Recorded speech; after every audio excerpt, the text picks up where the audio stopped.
Hello students, आज हम बात करेंगे ट्वेल्थ कॉमर्स के सब्जेक्ट अकाउंट्स की। और स्टूडेंट्स, आपको पता है कि इसमें हमारा जो चैप्टर चल रहा है वो चैप्टर है change in profit sharing ratio. इस चैप्टर के डिफरेंट क्वेश्चंस हमने प्रीवियस वीडियो में सोल्व किए थे। आज हम जिस क्वेश्चन को आपके साथ डिस्कस करेंगे वो होगा क्वेश्चन नंबर 8। और ये question number 8 weighted average profit method से रिलेटेड क्वेश्चन है। ये question number 8 weighted average profit method से रिलेटेड क्वेश्चन है। इतनी बात आपके क्लियर हो गई? तो चलिए क्वेश्चन नंबर 8 स्टार्ट करते हैं। क्वेश्चन नंबर 8 में ये कहा गया कि ये फॉलोइंग इंफॉर्मेशन आपको अवेलेबल है। आपको प्रॉफिट दिया गया है 2013 का, 14 का और 15 का, ठीक है। लेकिन जो ये प्रॉफिट दिया गया है ये सही नहीं है, क्योंकि बताया गया है कि कुछ एडजस्टमेंट कंसीडर नहीं किए गए थे, तो उनको आपको कंसीडर करना है। ओके, तो जब मैं सबसे पहले मैं क्या करूंगा, क्वेश्चन नंबर 8 में अपना सही प्रॉफिट कैलकुलेट करूंगा। वैसे तो ये question weighted average profit method से रिलेटेड है, लेकिन इसमें जो प्रॉफिट दिया गया है वो सही नहीं है। तो सबसे पहले मैं क्या करूंगा, ट्रू प्रॉफिट कैलकुलेट करूंगा। तो मैंने लिखा क्वेश्चन नंबर 8 और मैंने यहां पर लिखा, मैंने अपने ईयर्स लिख लिए। मुझे ईयर्स दिए गए 2013, 2014 एंड 2015। मुझे ये 3 ईयर्स दिए गए हैं और इन 3 ईयर्स का प्रॉफिट दिया गया है। यदि आप देखें 2013 में मुझे 40,000 का प्रॉफिट दिया गया है। ओके, 2014 में मुझे 50,000 का प्रॉफिट दिया गया है 2014 में, ठीक है जी। 2013, 14 एंड लास्ट में 15 और 2015 में मुझे 60,000 रुपीज का प्रॉफिट दिया गया। तो इस तरह से मुझे 3 इयर्स का प्रॉफिट दिया गया है, 2013, 14 और 15 का। यहां तक कोई दिक्कत नहीं होगी। इसके बाद हम क्या करेंगे, जो हमें इंफॉर्मेशन दी गई है उन्हें कंसीडर करेंगे। First point, non recurring income. Non recurring income का मतलब जो इनकम बार बार नहीं होती। रिकरिंग का मतलब जो बार बार होती है, और नॉन रिकरिंग इनकम का मतलब जो इनकम बार बार नहीं होती। वो 1000 रुपीज इंक्लूड्स है 2014 के प्रॉफिट में। तो नॉन रिकरिंग इनकम 2014 के प्रॉफिट में इंक्लूड्स है। देखिए, जो नॉन रिकरिंग इनकम है ये बिजनेस की इनकम नहीं होती, क्योंकि बिजनेस में तो डेली लगातार इनकम होती है। और ये दिया गया है नॉन रिकरिंग इनकम, जो इनकम बार बार नहीं होती। तो क्योंकि इनकम बार बार नहीं होगी तो ये इनकम बिजनेस की इनकम नहीं है। तो आप इसमें से माइनस कर दीजिए नॉन रिकरिंग इनकम। ओके, क्या माइनस कर दिया? Non recurring income. ये कहा गया है कि 2014 के प्रॉफिट में है, तो इसमें से आप ये 1000 रुपीज माइनस कर दीजिए, क्योंकि ये बिजनेस की इनकम नहीं है। इतनी बात आपके क्लियर हो गई? उसके बाद सेकंड पॉइंट ये कहा गया है, तो ये तो हो गया first point, non recurring income 2014 में है, तो इसे आपने माइनस कर दिया क्योंकि बिजनेस की इनकम नहीं है। सेकंड पॉइंट, 2013 के प्रॉफिट में 2013 का प्रॉफिट रिड्यूस कर दिया गया, यानी इस 2013 के प्रॉफिट की बात कर रहे हैं। ये प्रॉफिट रिड्यूस कर दिया गया 6000 रुपीज से, क्योंकि goods were destroyed by fire, क्योंकि गुड्स आग से जलकर नष्ट हो गया। देखिए, मैंने आपको पहले भी बताया था, यदि कोई गुड्स आग से जलकर नष्ट हो जाए तो ये एबनॉर्मल लॉस है। ये क्या है? ये एबनॉर्मल लॉस है। और मैंने कहा था कि यदि इससे प्रॉफिट रिड्यूस कर दिया गया है तो इसे वापस जाकर प्लस कर दीजिएगा, क्योंकि बिजनेस का नॉर्मल लॉस नहीं है। तो गुड्स डिस्ट्रॉयड बाय फायर है, तो ये एबनॉर्मल लॉस है। क्लियर है? इससे 2013 का प्रॉफिट रिड्यूस कर दिया गया है, क्योंकि ये बिजनेस का लॉस नहीं है, इसलिए जाकर प्लस कर दीजिएगा एबनॉर्मल लॉस। ठीक है जी, तो हमने प्लस कर दिया एबनॉर्मल लॉस, क्योंकि गुड्स फायर से डिस्ट्रॉय हो गया है, तो ये बिजनेस का नॉर्मल लॉस नहीं है। तो इसे वापस जाकर प्लस कर दीजिए। 2013 की बात है, तो यहाँ पर 6000 रुपीज प्लस कर दिए गए। इतनी बात आपकी क्लियर हो गई? Next, goods have not been insured. आपने अपने गुड्स का इंश्योरेंस नहीं कराया था, बट इट इज थॉट, लेकिन अब ये सोचा गया है to insure them in future, कि हम इस गुड्स का फ्यूचर में इंश्योरेंस कराएंगे। तो हमने गुड्स का इंश्योरेंस नहीं कराया था, लेकिन अब सोचा गया है कि फ्यूचर में हम इसका इंश्योरेंस कराएंगे। इंश्योरेंस प्रीमियम, जो इंश्योरेंस की किस्त है वो 400 रुपीज पर ईयर है, एक साल के 400 रुपए हैं। हमने अपनी गुड्स का इंश्योरेंस नहीं कराया था, क्लियर हो गई बात।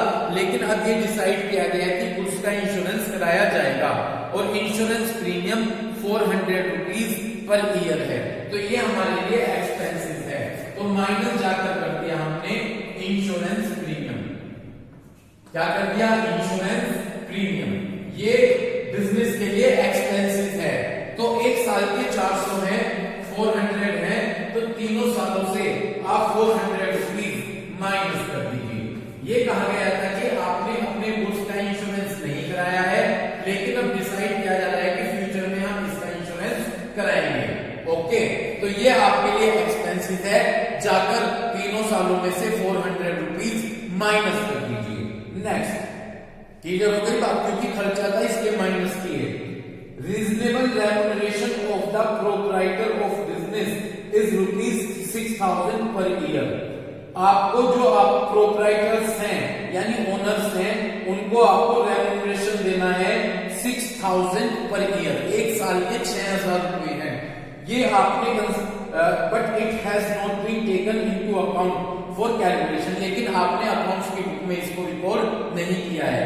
तो अब आपको ओनर्स को रेम्यूनरेशन देना है, आपने इसे अकाउंट्स की बुक में रिकॉर्ड नहीं किया है, तो अब आप क्या कर लीजिए, क्योंकि ये एक्सपेंसिव है, तो क्योंकि रिकॉर्ड नहीं किया गया तो माइनस कर दीजिएगा, माइनस कर दीजिएगा रेम्यूनरेशन। ठीक है ना जी, क्या माइनस कर दीजिएगा? रेम्यूनरेशन। ठीक है जी, REMUNERATION, रेम्यूनरेशन। ओके, ये बिजनेस के लिए एक्सपेंसिव है, तो क्योंकि तीनों साल के, एक साल के 6000 है, तो तीनों साल से 6000 रुपीज माइनस कर दीजिए। इतनी बात आपकी क्लियर हो गई? सही। और लास्ट इंफॉर्मेशन दी गई है कि 2015 के प्रॉफिट में 5000 रुपीज इनकम ऑन इन्वेस्टमेंट है। 2015 के प्रॉफिट में 5000 रुपीज इनकम ऑन इन्वेस्टमेंट है। देखिए, जो ये इनकम ऑन इन्वेस्टमेंट है, इसके नीचे अंडरलाइन कर लीजिए। बेसिकली ये अदर इनकम होती है, ये बिजनेस की इनकम कंसीडर नहीं होगी, ये अदर इनकम में आता है। तो ये अदर इनकम है, जो ये इनकम ऑन इन्वेस्टमेंट दिया गया है। क्योंकि अदर इनकम है तो आप इसे माइनस कर दीजिएगा। ओके, माइनस क्या करेंगे? Income on investment, income on investment. ये इसलिए माइनस किया जाएगा क्योंकि ये बिजनेस की इनकम नहीं है। क्लियर है? तो इसलिए इसे माइनस किया जाएगा, minus income on investment. Okay, 2015 की इंफॉर्मेशन दी गई है। जब 2015 की इंफॉर्मेशन दी गई है तो 2015 से जाकर 5000 रुपीज माइनस कर दीजिएगा, क्योंकि ये बिजनेस की इनकम नहीं है। इस तरह से ये सभी पॉइंट्स कंसीडर करने के बाद अब ये हमारा एक्चुअल प्रॉफिट कंसीडर होगा। ये जो कैलकुलेट होकर आएगा ये हमारा एक्चुअल प्रॉफिट कहलाएगा। यहाँ पर 40,000 है, 40,000 में 6,000 प्लस होंगे, 46 हो गए, 6 माइनस 40,000 रह गए, और ये 400 माइनस, तो 39,600 आ गए। कितने आ गए? 39,600 आ गए। यहाँ पर 2014 में 50,000 है, 50,000 में ये माइनस कर दीजिए। क्या माइनस करेंगे? 6,000, 1,000 और 400। जब 50 से 6 गए 44, 44 से 1 गए 43, 43 से 400 गए तो 42,600 रुपीज आ गए। कितने आ गए? 42,600 रुपीज आ गए। इतनी बात क्लियर हो गई?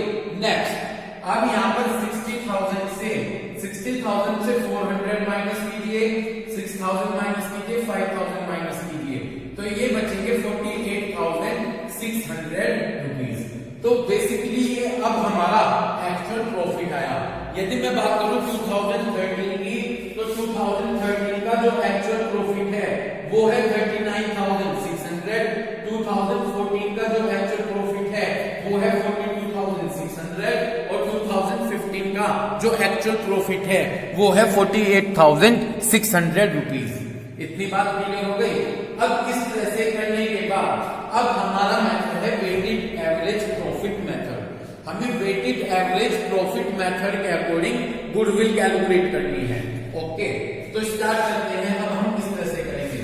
सबसे पहले हम यहाँ पर ईयर लिखेंगे। ईयर हमारे पास 3 है, 2013, 2014 एंड 2015।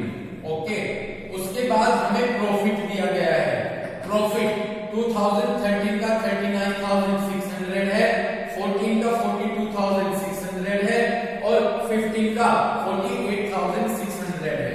ओके, इसके बाद हमने सबसे पहले ईयर लिख लिया, प्रॉफिट लिख लिया। इसके बाद हम वेट लिखेंगे। क्या लिखेंगे? वेट। वेट क्वेश्चन में दिया गया है 2013 का फर्स्ट वेट है, 2014 का सेकंड वेट है और 2015 का थर्ड वेट है।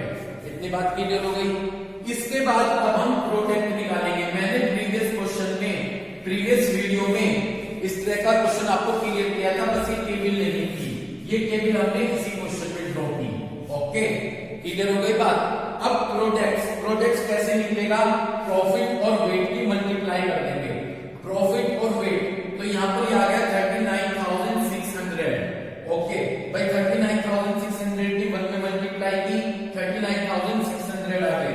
42,600 की 2 में मल्टीप्लाई करेंगे। जब 2 में मल्टीप्लाई करेंगे तो ये आ जाएगा 42 की 2 में 85,200। कितना आ गया? 85,200। और जब हम 48,600 की 3 में मल्टीप्लाई करेंगे तो ये आ जाएगा 1,45,800। 1,45,800। ओके भाई, 3 की 6 में 18 लगा 1, अस्सी यहाँ पर 3 चौक 25 और 3 चौक 12 और 14। ये हमारा प्रोडक्ट्स आ गया। क्लियर है? कैसे निकाला प्रोडक्ट्स? भाई इनकी मल्टीप्लाई कर दी प्रॉफिट और वेट की। क्लियर है? 39,600 की 1 में तो 39,600, 42,600 की 2 में तो 85,200 और 48,600 की 3 में तो 1,45,800। अब हमें क्या करना है? वेट और प्रोडक्ट का सम करना है। वेट आ गया यहाँ पर 6 और प्रोडक्ट्स यहाँ पर प्रोडक्ट का टोटल 0 0 यहाँ पर 6, ठीक है, 10 5 20 2 3 2 5 5 8 5 8 5 13 और 40, ये आ गया 2,70,600। ये हमारा प्रोडक्ट का सम आ गया। तो वेट का सम तो है 6 और प्रोडक्ट का सम है 2,70,600 रुपीज। इतनी बात क्लियर हो गई। अब हमें क्या करना है? अब हमें वेटेड एवरेज प्रॉफिट निकालना है। क्या निकालना है? Weighted average profit. Weighted average profit कैसे निकलेगा? देखिएगा, वेटेड एवरेज प्रॉफिट निकलेगा जो प्रोडक्ट का सम है। प्रोडक्ट का सम है 2,70,600। प्रोडक्ट का क्या सम है? 2,70,600 डिवाइड बाय वेट का टोटल है 6। वेट का टोटल क्या है? 6। यह आ गया 45,100।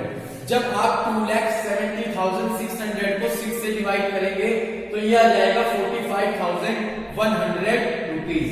यहां तक कोई दिक्कत? और अब आप गुडविल निकाल दीजिए। हमें गुडविल निकालनी है इस क्वेश्चन में। गुडविल कैसे निकलेगी? गुडविल का फॉर्मूला होगा वेटेड एवरेज प्रॉफिट।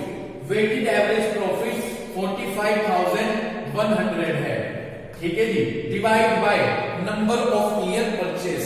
क्वेश्चन में कहा गया है कि 2 ईयर परचेसेस है, तो नंबर ऑफ ईयर परचेसेस से मल्टीप्लाई कर दिया। ये आ गया हमारा 90,200। ये हमारा आंसर आ गया। ये ही गुडविल है 90,200 रुपीज। यहां तक आपके क्लियर? तो इस तरह से ये मैंने क्वेश्चन नंबर 8 सोल्व किया जो कि वेटेड एवरेज प्रॉफिट से रिलेटेड था। इतनी बात क्लियर हो गई। अब हम ये हमारे गुडविल को कैलकुलेट करने के मेथड है। अब मेरा गुडविल को जो कैलकुलेट करने का मेथड है वो ये तो एवरेज प्रॉफिट मेथड और वेटेड एवरेज प्रॉफिट मेथड तो क्लियर हुआ। अब मेरा जो सेकंड मेथड है गुडविल कैलकुलेट करने का वो है जी सुपर प्रॉफिट मेथड। क्या है जी? Super profit method. इतनी बात आपके क्लियर हो गई। ये मेरा मेथड है गुडविल कैलकुलेट करने का। कौन सा मेथड है? Super profit method. देखिए, जब मैं सुपर प्रॉफिट मेथड के अकॉर्डिंग गुडविल कैलकुलेट करूंगा तो यहां पर गुडविल कैलकुलेट करने में हम 4 पॉइंट कैलकुलेट करेंगे। कितने पॉइंट कैलकुलेट करेंगे? 4 पॉइंट कैलकुलेट करेंगे। जो मैं सबसे पहले पॉइंट कैलकुलेट करूंगा वो होगा एवरेज प्रॉफिट। ठीक है जी। तो जब मैं सुपर प्रॉफिट मेथड के अकॉर्डिंग गुडविल कैलकुलेट करूंगा तो सुपर इसमें हमें 4 पॉइंट्स कैलकुलेट करने होंगे। फर्स्ट पॉइंट हम जो कैलकुलेट करेंगे वो कैलकुलेट करेंगे एवरेज प्रॉफिट। क्या कैलकुलेट करेंगे? Average profit. और एवरेज प्रॉफिट आपको निकालना आता है कैसे? अभी जो मैंने क्वेश्चंस किए हैं प्रीवियस वीडियो में चेक कर लीजिएगा। एवरेज प्रॉफिट निकलेगा, सपोज 5 इयर्स का प्रॉफिट और लॉस दे रखा है। 3 साल का प्रॉफिट है, 2 साल का लॉस है, तो तीनों साल के 5 साल की टोटल इंफॉर्मेशन है प्रॉफिट और लॉस की। तो जो 3 इयर्स का प्रॉफिट है उन्हें ऐड कर लीजिए, जो 2 इयर्स का लॉस है माइनस कर दीजिए, और जो भी बचे उसे 5 से डिवाइड कर दीजिए, जितने साल का वो डेटा हो प्रॉफिट और लॉस का 5। तो इस तरह से आप एवरेज प्रॉफिट कैलकुलेट कर देंगे। तो जब मैं सुपर प्रॉफिट मेथड की बात करता हूं तो सबसे पहले मुझे एवरेज प्रॉफिट निकालना होगा। क्या निकालना होगा? एवरेज प्रॉफिट निकल जाएगा। तो जितने साल का प्रॉफिट और लॉस होगा उस प्रॉफिट और लॉस को ऐड करके प्रॉफिट ऐड कर लीजिएगा, लॉस माइनस, और डिवाइड बाय जितने नंबर ऑफ ईयर्स का वो डेटा दिया गया होगा। इस तरह से आप एवरेज प्रॉफिट कैलकुलेट कर लेंगे। सेकंड हमारा है नॉर्मल प्रॉफिट। क्या है जी? NP means normal profit. तो सेकंड में हम नॉर्मल प्रॉफिट कैलकुलेट करेंगे। जब हम नॉर्मल प्रॉफिट कैलकुलेट करेंगे तो नॉर्मल प्रॉफिट को कैलकुलेट करने का फॉर्मूला होगा कैपिटल एम्प्लॉयड। कैपिटल एम्प्लॉयड, ठीक है ना जी? कैपिटल एम्प्लॉयड और कैपिटल इन्वेस्टिंग, ठीक है जी, और कैपिटल इन्वेस्टिंग, ठीक है जी, capital investing multiply rate of return, multiply rate of return, okay, rate of return, ठीक है जी, डिवाइड बाय 100। इस तरह से मैं अपनी नॉर्मल प्रॉफिट कैलकुलेट कर लूंगा। तो नॉर्मल प्रॉफिट को कैलकुलेट करने का क्या फॉर्मूला होगा? कैपिटल एम्प्लॉयड और कैपिटल इन्वेस्टेड, ठीक है जी। देखिए, मैं आपको एक बात बताऊंगा, यहां पर नेट नॉर्मल प्रॉफिट जब कैलकुलेट करेंगे या तो हमें ये कहा गया होगा कि इतनी कैपिटल इन्वेस्टेड है, या कैपिटल इन्वेस्टेड की जगह हमें कैपिटल एम्प्लॉयड भी दे सकते हैं, और यहां पर एक पॉइंट और दे सकते हैं एवरेज कैपिटल एम्प्लॉयड। तो यदि ये 3 वर्ड्स आए तो एक ही है, कैपिटल इन्वेस्टेड, कैपिटल एम्प्लॉयड और एवरेज कैपिटल एम्प्लॉयड। यदि दिया गया हो तो आप यहां पर यही वैल्यू फिल करेंगे। मल्टीप्लाई रेट ऑफ रिटर्न, यानी जो आप रेट ऑफ रिटर्न आपके अर्निंग का रेट दिया गया होगा, ये क्वेश्चन में दिया गया होगा rate of return upon 100, okay. तो इस तरह से आप यहां पर ये नॉर्मल प्रॉफिट कैलकुलेट करेंगे। यहां पर एक कैपिटल एम्प्लॉयड का फॉर्मूला और है, कैपिटल एम्प्लॉयड इक्वल टू, यहां पर कैपिटल एम्प्लॉयड का एक फॉर्मूला और है assets minus liabilities, assets minus liabilities, ठीक है जी, ये फॉर्मूला और है। लायबिलिटीज, असेट्स माइनस लायबिलिटीज, ये फॉर्मूला हमारा किसका है? कैपिटल एम्प्लॉयड का। इतनी बात आपके क्लियर हो गई, ठीक है जी। तो यहां पर आप देख सकते हैं कि कैपिटल एम्प्लॉयड का हमारे पास एक फॉर्मूला और है। क्या है वो फॉर्मूला? Assets minus liabilities. कोई दिक्कत? एक बात यहां पर कहूंगा, असेट्स के अंदर टेंजेबल असेट्स तो इंक्लूड्स होंगी, जो ये असेट्स होगी इस असेट्स में टेंजेबल असेट्स को इंक्लूड्स करेंगे, और जो इंटेंजेबल असेट्स होंगी उन्हें छोड़ देंगे। इतनी बात आपके क्लियर हो गई? तो देखिए, बहुत ध्यान से फोकस कीजिए, मैं दोबारा से रिपीट करूंगा। अब हमारा गुडविल कैलकुलेट करने का सेकंड मेथड है सुपर प्रॉफिट मेथड। तो जब हम गुडविल का सुपर प्रॉफिट मेथड कैलकुलेट करेंगे तो इसके अकॉर्डिंग गुडविल कैलकुलेट करने के लिए हम 4 पॉइंट कंसीडर करेंगे, ठीक है। जब हम सुपर प्रॉफिट मेथड अप्लाई करेंगे गुडविल को कैलकुलेट करने के लिए, तो हम यहाँ पर 4 पॉइंट्स कैलकुलेट करेंगे। मेरा फर्स्ट पॉइंट होगा यहाँ पर एवरेज प्रॉफिट। सबसे पहले मैं क्या कैलकुलेट करूंगा? Average profit. एवरेज प्रॉफिट कैसे कैलकुलेट होगा? जितने नंबर ऑफ ईयर्स का प्रॉफिट और लॉस दिया गया होगा। सपोज मैं कहूंगा 6 ईयर्स का प्रॉफिट और लॉस दे रखा है। पहले 4 साल में प्रॉफिट हुआ, बाद के 2 साल में लॉस हुआ, तो जो प्रॉफिट होगा उनको तो ऐड कर लेंगे और जो लॉस हुआ है उनको माइनस कर लेंगे। तो जो पहले 4 साल का प्रॉफिट है, उन 4 साल के प्रॉफिट को तो आप क्या कर लीजिएगा? ऐड कर लीजिएगा, और जो बाद के 2 साल हैं उनका लॉस है उसे माइनस कर दीजिएगा। तो प्रॉफिट ऐड कर दीजिएगा और लॉस माइनस कर दीजिएगा, और डिवाइड बाय जितने ईयर्स हैं, 6 ईयर्स हैं, उनसे डिवाइड कर दीजिएगा। तो 6 ईयर्स है तो 4 साल का प्रॉफिट ऐड किया, 2 साल का लॉस माइनस किया, डिवाइड बाय 6 कर दिया। इस तरह से आपका एवरेज प्रॉफिट कैलकुलेट होकर आ जाएगा। सेकंड पॉइंट जो कैलकुलेट होगा वो कैलकुलेट होगा नॉर्मल प्रॉफिट। क्या कैलकुलेट होगा? Normal profit.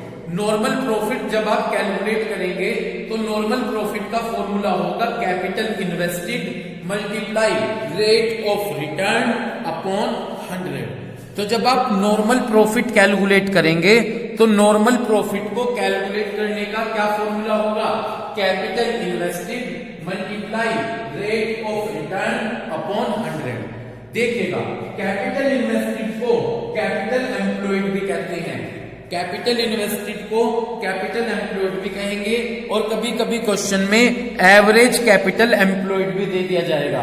तो इन तीनों का एक ही मीनिंग है, कैपिटल इन्वेस्टेड, कैपिटल एम्प्लॉयड और एवरेज कैपिटल एम्प्लॉयड, ये तीनों एक ही चीज हैं। तो इस तरह से नॉर्मल प्रॉफिट का फॉर्मूला हुआ कैपिटल एम्प्लॉयड और capital invested multiply rate of return upon 100, ये मेरा फॉर्मूला होगा। ओके, तो कैपिटल इन्वेस्टेड को कैपिटल एम्प्लॉयड भी कहेंगे, एवरेज कैपिटल एम्प्लॉयड भी कहेंगे। अब इसके बाद जो यहाँ पर ये कैपिटल एम्प्लॉयड है, इसका एक फॉर्मूला और बनता है। कैपिटल एम्प्लॉयड का फॉर्मूला बनेगा असेट्स माइनस लायबिलिटीज। ठीक है, तो कैपिटल एम्प्लॉयड आप इस तरह से भी निकाल सकते हैं, असेट्स माइनस लायबिलिटीज। यहां पर एक बात बहुत ध्यान देने वाली है, असेट्स के अंदर टेंजेबल असेट्स इंक्लूड होंगी और जो इनटेंजेबल असेट्स होंगी वो छोड़ दी जाएंगी। टेंजेबल असेट्स कौन सी होती हैं? जैसे कि हम कह देते हैं स्टॉक, कैश, ये तो हमारी टेंजेबल असेट्स हैं। और इनटेंजेबल असेट्स जैसे कि गुडविल, पेटेंट्स, कॉपीराइट्स, इनको हम छोड़ देंगे। तो यहाँ पर जो कैपिटल एम्प्लॉयड है असेट्स माइनस लायबिलिटीज, इस असेट्स में टेंजेबल असेट्स इंक्लूड करेंगे और इनटेंजेबल असेट्स छोड़ देंगे। इसके बाद जो हम थर्ड पॉइंट्स निकालेंगे वो होगा एसपी। एसपी को हम कहेंगे सुपर प्रॉफिट। क्या कहेंगे? Super profit. इतनी बात आपकी क्लियर हो गई? तो जब हम एसपी कैलकुलेट करेंगे सुपर प्रॉफिट, उसका फॉर्मूला होगा AP minus NP. Okay, AP means average profit और एनपी मींस नॉर्मल प्रॉफिट, यानी इसका जो आंसर होगा एवरेज प्रॉफिट जो आएगा उसमें से नॉर्मल प्रॉफिट माइनस कर दिया जाएगा। तो थर्ड पॉइंट में आप क्या कैलकुलेट करेंगे? थर्ड पॉइंट में आप सुपर प्रॉफिट कैलकुलेट करेंगे। जब आप सुपर प्रॉफिट कैलकुलेट करेंगे तो सुपर प्रॉफिट को कैलकुलेट करने का फॉर्मूला होगा एपी माइनस एनपी। लीजिए मैं इसे यहां पर लिख देता हूं बिल्कुल इसके सामने, एपी माइनस एनपी। ओके, इसके बाद फोर्थ हम गुडविल कैलकुलेट करेंगे। क्या कैलकुलेट करेंगे? गुडविल। जब आप गुडविल कैलकुलेट करेंगे तो गुडविल का फॉर्मूला होगा super profit multiply number of year purchase. Number of year purchase, ये आपका फॉर्मूला होगा गुडविल कैलकुलेट करने का, कि जो आपका सुपर प्रॉफिट आएगा उसमें जितने ईयर्स की परचेज होगी आप उससे मल्टीप्लाई कर देंगे। तो इस तरह से हमारी गुडविल कैलकुलेट होकर आ जाएगी। तो इस तरह से आपके क्लियर हुआ। जब हम हमें सुपर प्रॉफिट मेथड के अकॉर्डिंग गुडविल कैलकुलेट करनी होगी तो हमें यहाँ पर 4 पॉइंट्स कैलकुलेट करनी होंगी। फर्स्ट पॉइंट कैलकुलेट करेंगे एवरेज प्रॉफिट, फिर सेकंड नॉर्मल प्रॉफिट, उसके बाद सुपर प्रॉफिट। सुपर प्रॉफिट कैसे निकलेगा? एपी में से एनपी माइनस कर दीजिएगा और एट द एंड हम गुडविल निकालेंगे। गुडविल कैसे निकलेगी? Super profit multiply number of year purchase. तो इस तरह से हमने आज क्वेश्चन नंबर 8 डिस्कस किया, जो कि वेटेड एवरेज प्रॉफिट मेथड से रिलेटेड था। और उसके बाद मैंने आपको सुपर प्रॉफिट मेथड्स के फॉर्मूले बताए, जिनके बेस पर हम गुडविल कैलकुलेट करेंगे। Thank you.